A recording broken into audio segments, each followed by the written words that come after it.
Amen. God bless you po sa ating beloved preacher, beloved brother Roger Oliveros. Tayo lahat manalangin mga kapatid. Praise Lord. Opo dakilang Ama, Diyos na maparin sa lahat, malapay ni Jesus. Magandang gabi po sa iyo, Amang Banal. Sandalangin ng minamahal, ginagalang na Evangelista Pastor Willis Almeida. Nandito kayo malapay noon, ng kapatawaran, lahat ng mga pagkukulang, pagkamali, sa musumpungan ng bawat isa. Mga kabag, O Diyos, patawarin mo kami malapay noon sa mga oras na ito kayo nagpapasalamat, O Diyos. Sa anong bahagi ng gawain pinagpaalam mo, papuring awitin, mga buhay na patotoo, pag-awitan ibang level ng choir, sa pagbibigay, lalo't higit sa iyong banal na presensya malapay noon. O Diyos, narito kami sa pag-aral ng ibang salita. Sa kanang akin, wala po akong magagawa. Ikaw po ang aking karunungan. Ikaw ang aking kapangyarihan. O Diyos, turuan mo kami lahat. Bigyan mo bigas ng pag-aralan. Paunawa sa bawat isa sa amin. Samahan mo ng kapangyarihan. At sawayin mo ang hadlang balakid sa iyong pag-aral. Cast out hindrances. In Jesus' name. Amen. Praise the Lord. Tayo makaupo mga kapatid. Purihin ang ating malapay sa Kristo. Ang pinakamataas na pagpupuri, pagluwalhati, pagdadakila, pagpaparangal, pagsamba, ay tanging sa ating pinakamamahal na Panginoon Kristo po lamang. At dubling paggalang sa ating mga magulang sa malapay noon, sa pag-alaala sa kanilang mga katuruan, sa ating ginagalang at minamahal na Evangelista Pastor Willis Almeida, sa ating ginagalang at minamahal na Assistant Pastor na si Almeida, sa lahat ng kanilang minamahal na mga anak, mga apo, mga manugang, at ganun din sa ating beloved workers, beloved preachers. Gandang gabi po sa ating beloved visitors, kung mayroon man sa ating taga-subaybay. Isang mapagpalang gabi o araw sa ating lahat. Amen. Ating palapakan ng malapay na minamahal, purihin ang Diyos. At sa gabing ito mga kapatid, ang ating pag-aaralan may namahal itong patungkol sa kapangyarihan at salita ng malapay noon. Amen. Ito'y tinatawag na power of the sent word. Amen. Power of the sent word. Kapangyarihan ng ipinadalang salita. Amen. Sabi dyan may namahal, power of the sent word refers to the belief that God's word is powerful and effective. Amen. Ang salita ng Diyos, mga kapatid ko, ay makapangyarihan at epektibo. Amen. And that it can bring about salvation. Amen.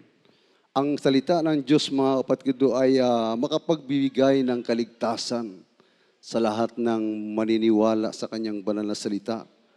Pag sinabing the word sent, that is commission with purpose. Ito ay paggawa na may layunin. Amen? Commission with purpose. Gumagawa ang isang taong inuutusan na may layunin, mga kapatid. And the word refers to spoken words, decrees, and promises. Tumutukoy po ito mga minamahal ko sa binigkas na salita ng mga kautusan at mga pangako. Amen? Inutusan, ipinagawa, at may kasamang pangako. At anong pangako yan? That is the word power. Ang salitang kapangyarihan. Amen? The word power can be seen in healing, transformation, and protection. Makikita natin yan mga kapatid ko sa pagpapagaling at pagbabago ng ating mga buhay at pangangalaga ng ating Diyos na mga pangyarihan sa lahat. Amen? Everybody shout, praise the Lord. From the book of Luke, chapter 7, verses 1 up to 10, ating tunghayan ang kwento na itang centurion at and his servants. Mga kapatid, the centurion, a Roman military officer, mga kapatid. Kindly po sa ating Bible reader. English, Tagalog na lang natin, mahal. Praise the Lord. From the book of Luke, chapter 7, verses 1 up to 10. Now, when he had ended all his sayings in his audience of people, he entered into Capernaum. And when a certain centurion's servant, who was dear unto him, was sick and ready to die, and when he heard of Jesus, he sent unto him the elders of Jews, beseeching him that he would come and heal his servant. And when they came to Jesus, they besought him sternly, saying, that he was worthy for whom he should do this. for he loved our nation, and he had built us a synagogue. Then Jesus went them, and when he was now not far from the house, the centurion sent friends to him, saying unto him, Lord, trouble not thyself, for I am worthy that thou shouldest enter under my roof. Wherefore neither thought I myself worthy to come unto thee, but say a word, and a servant shall be healed. For I also am a man set under authority, saying under me, soldier. And I say unto one, Go, and he goeth, and to another, Come, and he cometh, and to my servant, Do this, and he doeth it. When Jesus heard these things, he marveled at him, and turned about, and said unto the people that follow him, I say unto you, I have not fought so great faith, no, not in Israel. Last verse. And they that were sent, returning to the house, found the servant who had been sick. Amen. Amen. God bless you po, mga kapatid. Praise the Lord. Dito po sa aklat ng Lucas, Kabanatay 7, mga talatay 1 hanggang 10. Nang matapos na niya ang lahat ng kanyang mga pananalita sa mga pakinig ng bayan, ay pumasok siya sa Capernaum. At ang alipin ng isang senturyon na minamahal nito ay may sakit at malapit ng mamatay. At nang marinig niya ang tungkol kay Jesus, ay pinaparoon niya sa kanya ang matatanda sa mga Hudyo na ipamanhik sa kanya na pumaroon at iligtas ang kanyang alipin.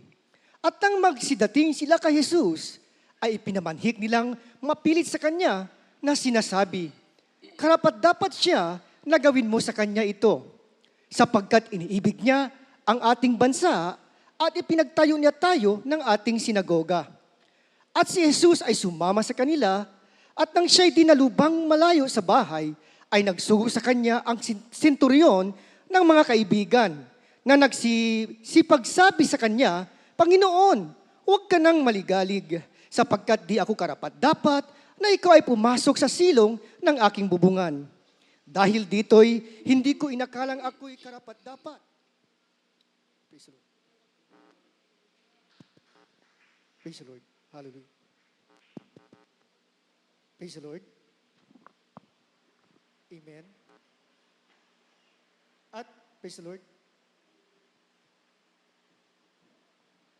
Praise the Lord.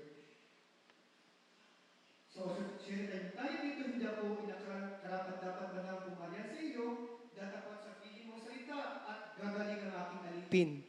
Sapagkat ako rin naman ay taong nasa ilalim ng kapamahalaan, may nasasakupan akong mga kawal, at sinasabi ko rito, yumaon ka, at siya yumayaon, at gawin mo ito at kanyang ginagawa. At nang marinig ni Jesus ang mga bagay na ito, ay nagtaka siya sa kanya, at lumingon at sinabi sa karamihang nagsisunod sa kanya, sinasabi ko sa inyo, hindi ako nakasumpong ng ganitong kalaking pananampalataya, hindi kahit sa Israel man. At pagbalik sa bahay ng mga sinugo, ay kanyang naratnang magaling nangangalipin. Amen. Amen. Praise the Lord. God bless you po, mga kapatid. Purihin ang mahal na Panginoon sa pagkabasa sa kanyang banal na salita. Mga mahal, isang centurion. Isa po siyang sundalo, opisyal ng Romano, mga kapatid. Nung matapos na mangaral ang mahal na Panginoon, siya po ay umalis at pumasok sa Capernaum. Pagdating niya doon, mga minamahal, may lumapit sa kanya na isang centurion sapagkat ang kanyang alipin ay malubha.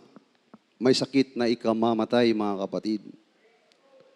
Alam niyo, mga minamahal, sa Romano at itong Israel, hindi po yan magkasundo.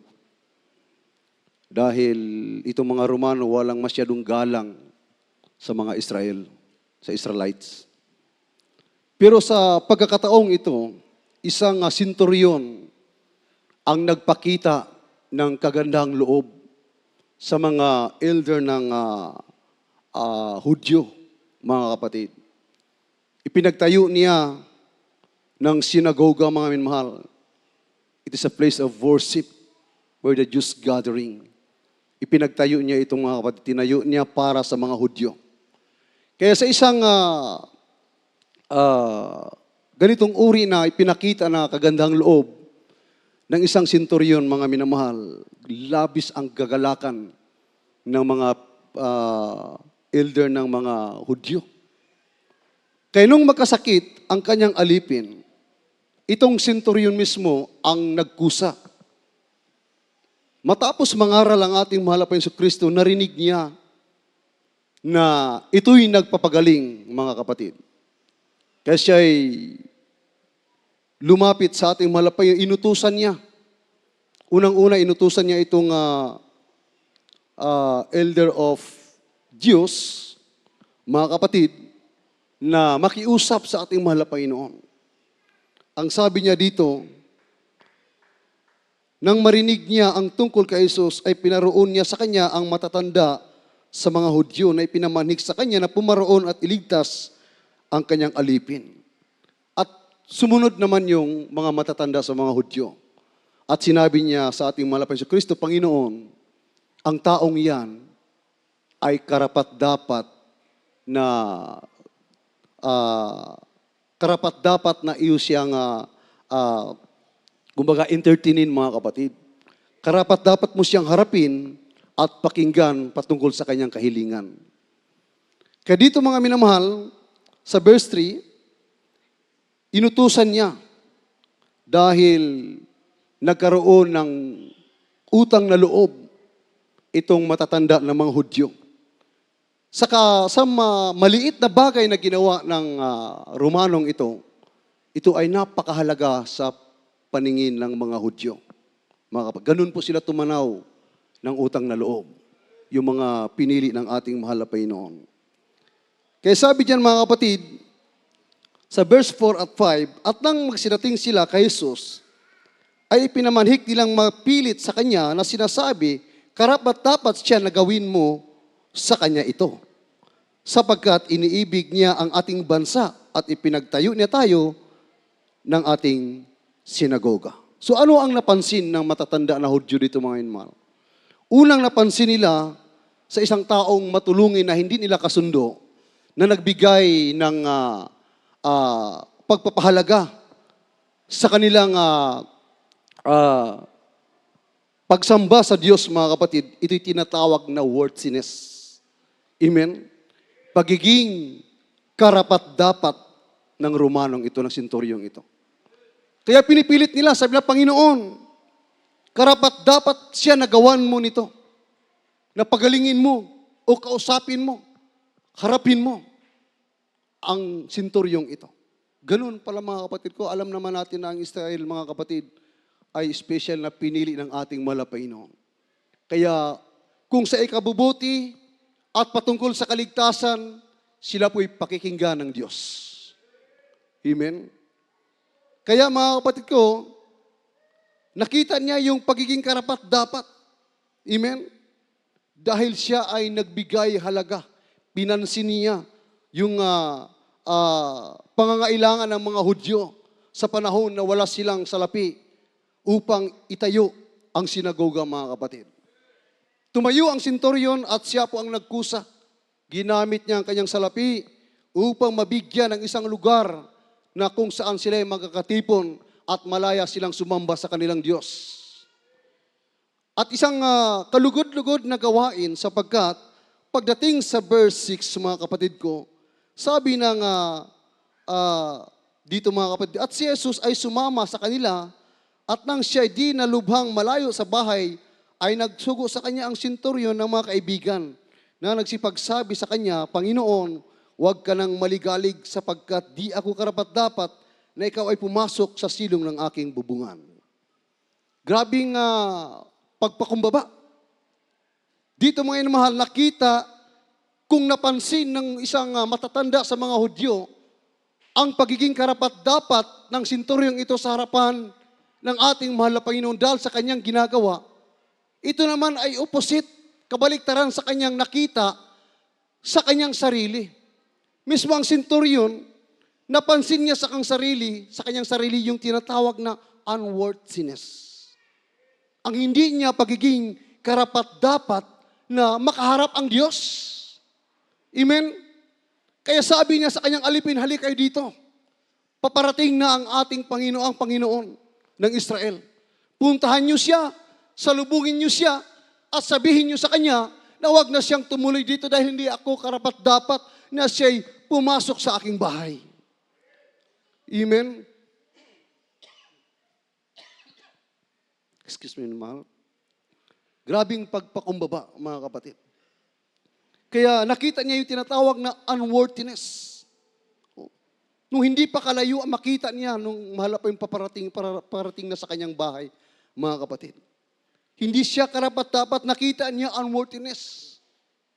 Opposite sa nakita ng mga Hudyo.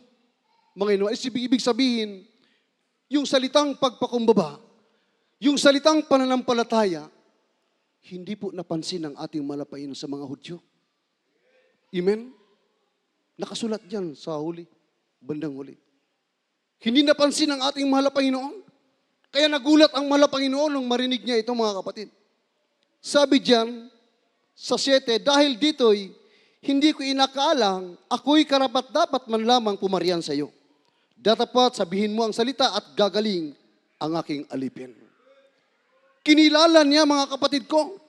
Oh, meaning the centurion understand who he is talking to. Alam niya kung sinong kaharap niya. Dahil narinig niya na ang mahal na Panginoon ay nangaral, mga kapatid ko. Nagpapagaling ng karamdaman. Kaya nung ito'y marinig niya, mapansin niya, unang higit ng pinansin niya, ang pagiging Diyos ng ating mahal na Panginoon. Yun ang kaharap niya. Sabi niya, ako rin man ay may kapangyarihan na mag-utos ng aking mga tauhan. Totoo yan, mga minamahal.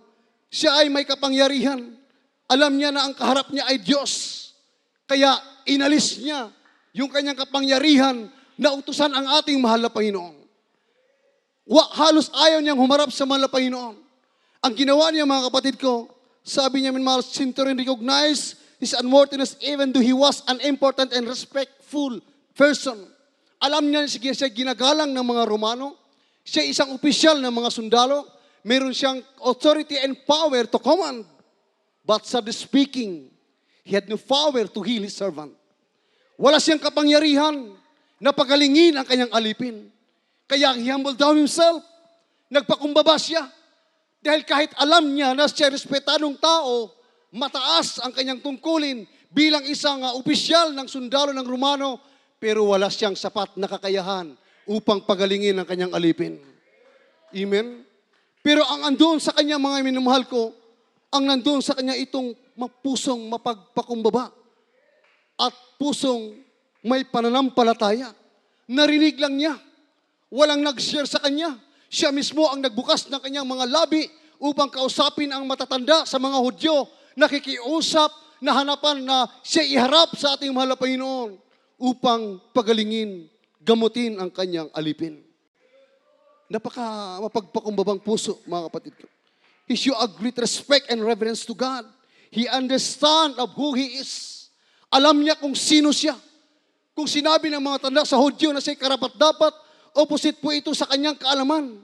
Sabi niya, he knew that he is a needy sinner who do not even deserve the grace of God. Amen? Alam niya sa isip niya na kung ako'y magpupursigi at pipilitin ko ang Diyos, mga kapatid ko, makikiusap ako, gamitin ko ang aking kapangyarihan, kapamahalaan bilang isang general o opisyal ng sundalo, hindi ko kayang gawin yan dahil ang kaharap ko ay Diyos at isang tiyak na bagay, wala akong kakayahan na pagalingin ang aking alipin. Amen? Kaya nagpakumbaba siya, mga kapatid. Nagpakumbaba. Very shocking generosity of centurion attitude. Nakakagulat na ugali, mga kapatid. Isang taong hindi taga-Israel na ang ganitong uri ng pananampalataya ay hindi napansin ng Diyos sa mga Israelites, mga kapatid. Kaya sabi diyan, kung pansinin mo, ang pag-uugali ng Hudyo, nung sila'y mapagbigyan o binigyan ng isang bahay-sambahan ng Romanong ito, mga kapatid ko. Kaagad-agad ikinumpara niya sa ibang tao na ang senturyong ito ang pinakamabait na tao. Amen? Nagkaroon ng comparison. But compared to our loving Savior Jesus Christ, the centurion is unworthy and sinner. Kung nang makaharap niya mismo ang ating mahal na Panginoon, baliktad ang kanyang tingin sa kanyang sarili. Kahit siya isang mataas na opisyal, nakita niya na siya isang makasalanan. Hindi siya karapat-dapat na tumanggap ng biyaya ng mahal na Panginoon.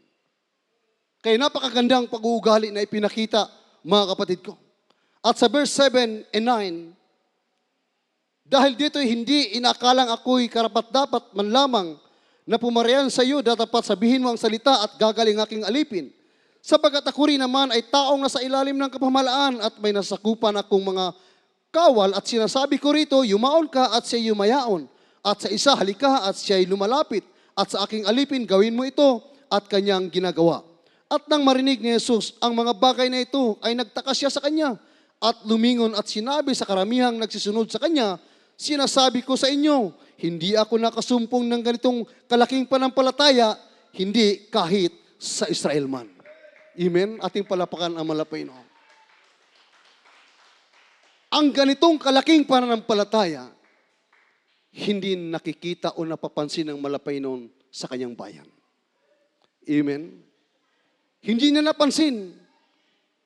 Pero kung tutuusin, mga minamahal, kung akala ng senturyon ito na malaki na yung kanyang pananampalataya, sa paningin ng Diyos, maliit lang ito. Amen? Wala tayong pananampalataya na 101%. Amen? 100%, mga kapatid. Ang Diyos ang nagpalaki niyan, mga minamahal. Dahil sabi niya sa mga tao, kahit kasinlaki lang ng butil ng mustasa, kaya mong galawin ang bukid, ilipat. Ibig sabihin, maliit lang yung ating pananampalataya. Pero pagbigkasin ng Diyos, ito'y napakalaki. Upang tayo'y magkaroon ng encouragement. Kung sa akala mo malaki yun, maliit po yun sa paningin ng Diyos. Mga minamahal. Kaya dito, mga kapatid, nagkaroon, sa verse 7 and 9, nagkaroon ng authority. Nakita niya, mga kapatid ko, yung pinakita, the centurion, faith and humility. At napansin naman ng centurion sa Panginoon yung power and authority. Sabi niya, dito ko ito makikita. Ito yung kailangan ko. Kaya nung makaharap niyang Panginoon, wala siyang ibang sinabi, Panginoon, sabihin mo lamang ang salita at gagaling ang aking alipin. Alam na alam niya kaagad. Hindi niya inisip yung kanyang kapangyarihan.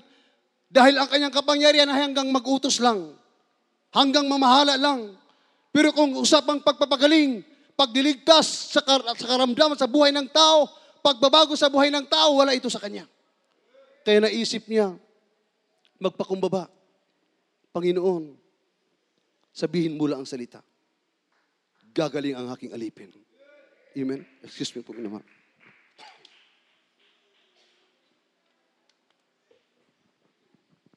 And what is the reward of his faith? Ano yung reward sa kanyang pananampalataya? Na napansin ng ating mahal na Panginoon. That is power. Kapangyarihan, amen? Power of the sent word, mga kapatid. Yun yung lumabas. The reward of his faith and humility is power. Our loving Savior Jesus Christ, He is the centurion servant without visiting his home. Hindi man lang nakalapit ang mahal na Panginoon sa bahay ng centurion. Hindi man lang niya nahipo ang alipin ng centurion. Hindi man lang niya nakausap ang alipin ng centurion. Hindi man lang niya napasok doon sa kwarto, mga kapatid, at binasahan at kinausap, tinuruan sa kanyang banal na salita. Kaagad-agad gumaling yung alipin ng isang centurion. Amen? That is the power of the sent word. Kapangyarihan sa ipinadalang salita. kung meron kang pagtitiwala. Amen? Kaya sabi, the reward of centurion faith is power. Yung kapangyarihan sa ipinadalang salita na lumabas mismo sa bibig ng ating mahal na Panginoon. Dahil sa kanyang mapagpakumbabang puso, mga kapatid ko. He recognizes the power of Jesus' word. And this is a kind of power, a miracle, mga kapatid ko, the great miracle, mga kapatid ko, great miracle display of his, of Jesus to the servant of the centurion. Kahangahangang kapangyarihan na kumilos sa magitan ng isang pakikiusap ng mapapakumbabang puso, isang mataas na tao may tungkulin, mga kapatid, na walang pag-aalinlangan. Amen? Ganyan din ang ating ang ating ginagalang mahal na pastor. Nung marinig niya, halos lahat ng aral ng salita ng Diyos, naglipa na ang sari-saring titulo ng mga kongregasyon, nagsasabing may kapangyarihan ng Diyos, pero hindi niya naramdaman kung saan siya nanggaling. Kaya nung siya kinausap ng mahal na Panginoon, sa magitan ng ipinadalang salita, nagkaroon siya ng commendable faith. Isang kahangahangang pananampalataya na may pagtitiwala, mga kapatid. Kaya nung inutusan ng mahal na Panginoon, siya ay nangaral, isa rin siya sa nagpadala ng makapangyarihang salitang ito. At nang dumating sa atin, mga kapatid, ating pinaunlakan, pinakinggan natin, mga minamahal. Pinuntahan ka ba ng Diyos sa iyong bahay? Pumasok ba ang Diyos sa iyong kwarto? Kinausap ka ba ng malapay noon ng harap-harap ang masinsinan? Hindi. Amen? Narinig lang natin. Katulad ng senturyong ito. Dahil ang Diyos ay umuwi na sa kanyang trono. Pero meron siyang iniwan na isang makapangyarihang salita, mga kapatid. Ito yung ating pinag-aralan. Ito yung ating pinag-uusapan. Ito yung ating sinampalatayanan. Hindi ka pinuntahan ng Diyos. Hindi ka kinausap ng Diyos. Personally, hindi mo kaharap ang Diyos. Pinadalhan ka lang ng propeta ng Diyos ng makapangyarihang salita. Amen? Nung ating pinaunlakan, nung ating pinakinggan, nung nagkaroon tayo ng puso, katulad ng puso ng senturyong ito, nagkaroon tayo ng kagalingan. Gumaling tayo, pinuhit ng Diyos ang ating buhay, tayo ay nagpatuloy. Hanggang ngayon, pinanghawakan ka ng Diyos, nagkaroon ka ng pagtitiwala, pananampalataya, kahit di mo nakita ang Diyos. Sabi ng malapay noon, sa tuwing aawit ka sa Diyos, sa tuwing sisigaw ka sa Diyos, tutulo ang luha mo. Iiyak ka sa kagalakan. Dahil sabi ng Diyos, anak, yung pananampalataya mo, hindi ko nakita sa aking bayang Israel. Dito ko nakita sa inyong bansa. Sa pamamagitan ng ating propeta, ang ating mahal na pastor. Wala sa Israel, andito sa ating mga minamahal. Makapangyarihan. Hanggang ngayon, pinagaling tayo ng Diyos. Wala tayong may ganti. Bunga, nung una pagtanggap mo, nagpakumbaba ka sa harapan ng Diyos, may naman. Pero kung magmamataas ka, bakit di sila pinagaling? Bakit pili lang ang nakaramdam ng kagalingan? Dahil yon sa pananampalataya at pagpakumbaba. Basahin natin kindly Psalms chapter 107 verse 19 up 20. Last verse natin, maghanda natin mga manugtog. Praise the Lord.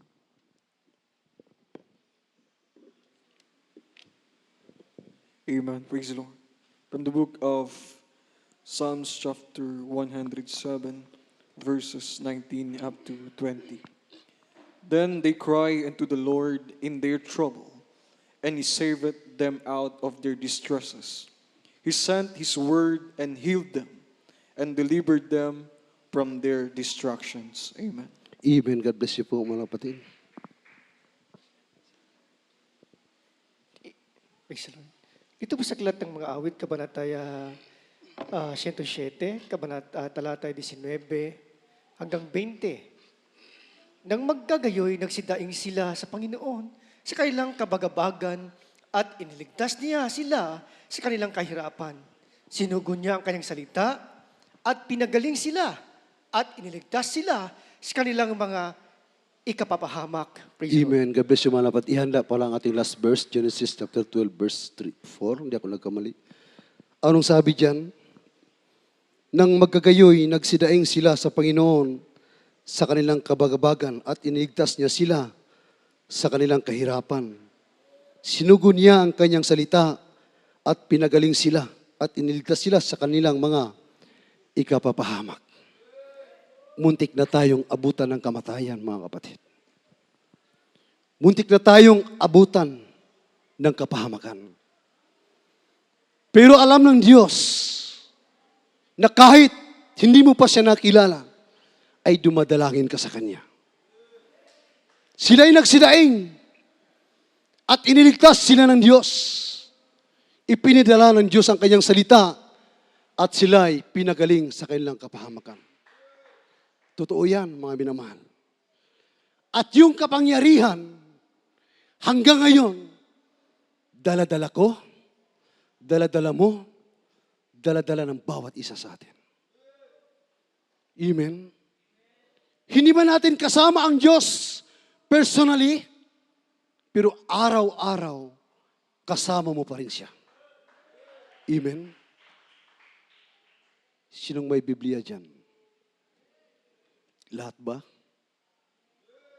Mga kapatid, ito ang Diyos ngayon. Sabi ng Juan 1:1, yan ang Diyos, ang kanyang salita.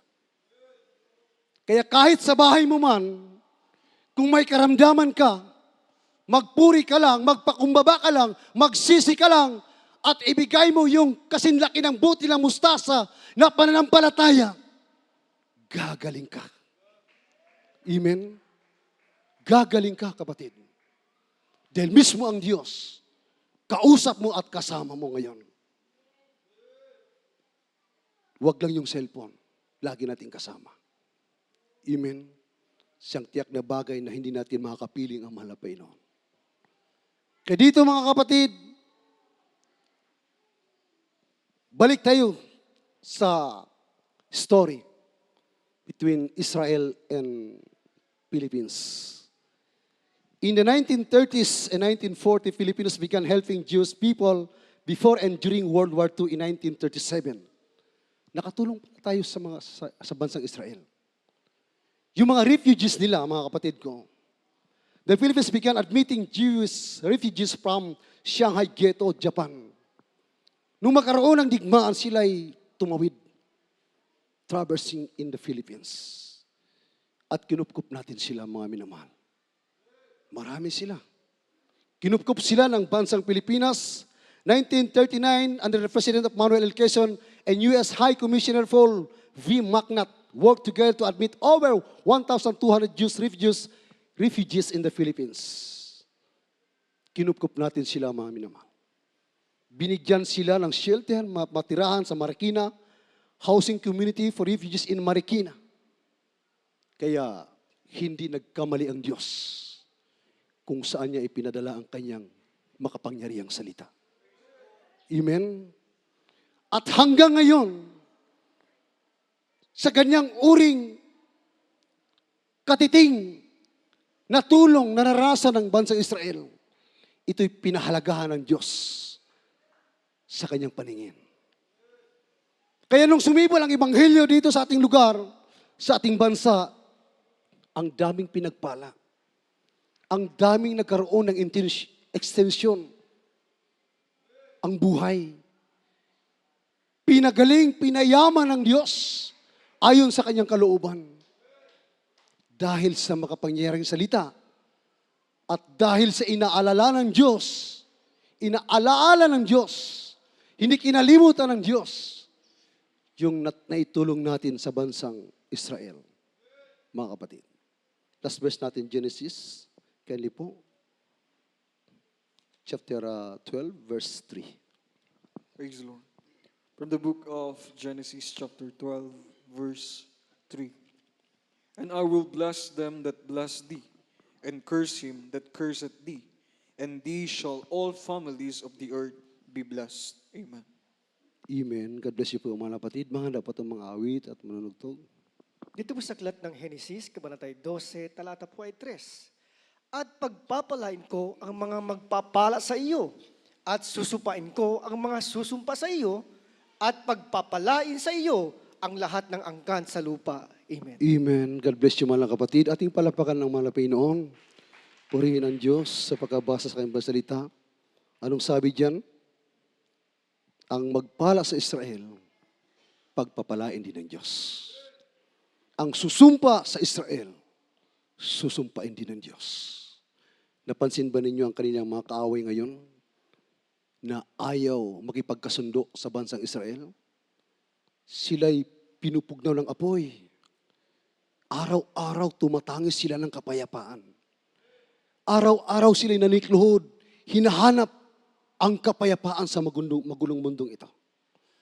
Pero hanggat hindi mo kilala ang Diyos ng Israel, na tinanggihan naman ang bansang Israel, at atin itong kinilala, at sinamba, at niluwalhati, pinarangalan, ipinangaral pa sa karamihan, hanggang sa kanila, tayo'y pinag-iingatan ng ating malapay-noon.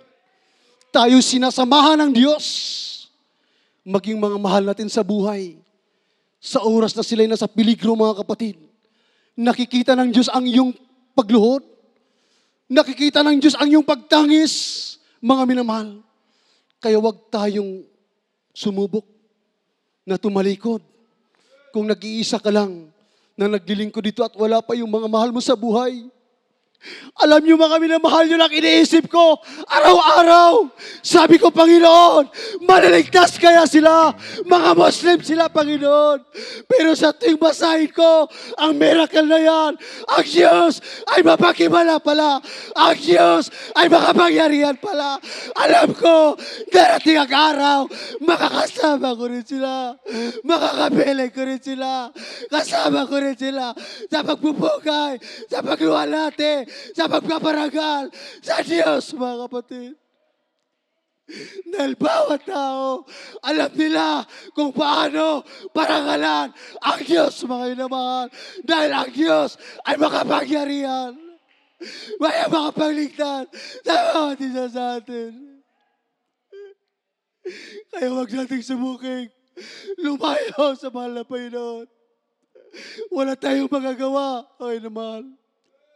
Katulad ng senturyong ito, makapangyarihan, isang opisyal, pero kinilala niya kung sino siya. Isa lang pala siyang alabok na walang kakayahang magpagaling. Ganon din tayo. Tandaan natin kung paano natin unang nakilala ang malapay noon. Nung lumapit ka sa harapan, halos mahiya kang pumasok kahit nakaratay ka sa banig. Pero yung hiya na yon at takot na yon, o hiya na lumapit sa harapan ng malapay noon, sinamahan mo ng konting pananampalataya at pagpakumbaba. Kaya napansin ng Diyos, meron ka pala kaunti pananampalataya, kagaya ng bakil. Kaya pinansin ng Diyos yun, pinahalagaan ng Diyos yun. Kaya nung hindi ka pa tumanggap ng bautismo, ang iba ay pinagaling na ng malapay noon. Nung ikaw ay umuwi, baon-baon mo yung kagalakan. Gusto mong bumalik ka agad sa gawain ito kahit hindi pa araw ng gawain. Dahil po yun sa pag-ibig ng Diyos, mga kapatid. Kaya sa tuwing tayo may karamdaman, may problema, unahin natin lagi ang pagpakumbaba at pagpasalamat, pagbibigay lugod sa Diyos bago mo hingin yung kagalingan. Dahil pag makita ng Diyos yun, hindi magdadalawang isip ang malapay noon na ikaw ay pagalingin niya. Ating awitan ng malapay.